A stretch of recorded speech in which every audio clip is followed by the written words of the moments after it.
मिल्लत का पासबां है मोहम्मद अली जिना, मिल्लत है जिस्मो जां है मोहम्मद अली जिना। नात रसूल मकबूल बहुत खूबसूरत अंदाज में पेश की। तो अब मैं मुल्तविस हूँ जनाब साजिद लतीफ़ मानेका साहब, जमात इस्लामी पाकपतन ज़िला के रहनुमा हैं, तशरीफ़ लाएँ और हज़रत कायद आज़म मोहम्मद अली जिना के हवाले से अपने ख़यालात का इज़हार फरमाएँ। औज़ु बिल्लाहि मिनश्शैतानिर्रजीम, बिस्मिल्लाहिर्रहमानिर्रहीम।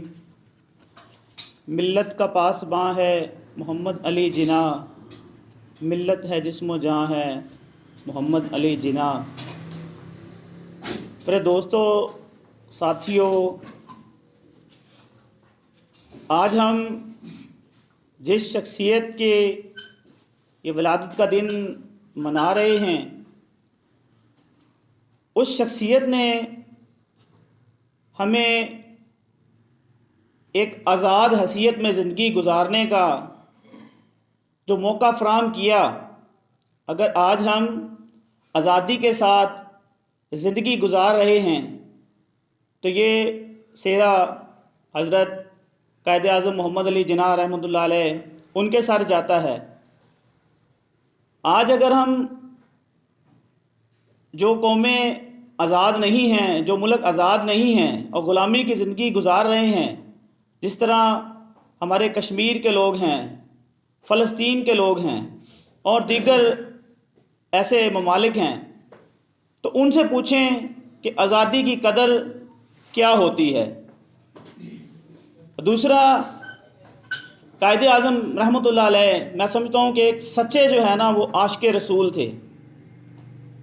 वो सच्चे आशिक़ रसूल ही थे कि उन्होंने जब ये नारा लगा कि पाकिस्तान का मतलब क्या, ला इलाहा इल्लल्लाह, तेरा मेरा रिश्ता क्या, ला इलाहा इल्लल्लाह, तो इस नारे को अमली जामा जो पहनाने में किरदार अदा किया, वो उनके साथ हमारे बुज़ुर्गों ने, हमारी माओं बहनों ने इस नारे की खातिर कुर्बानियाँ दी।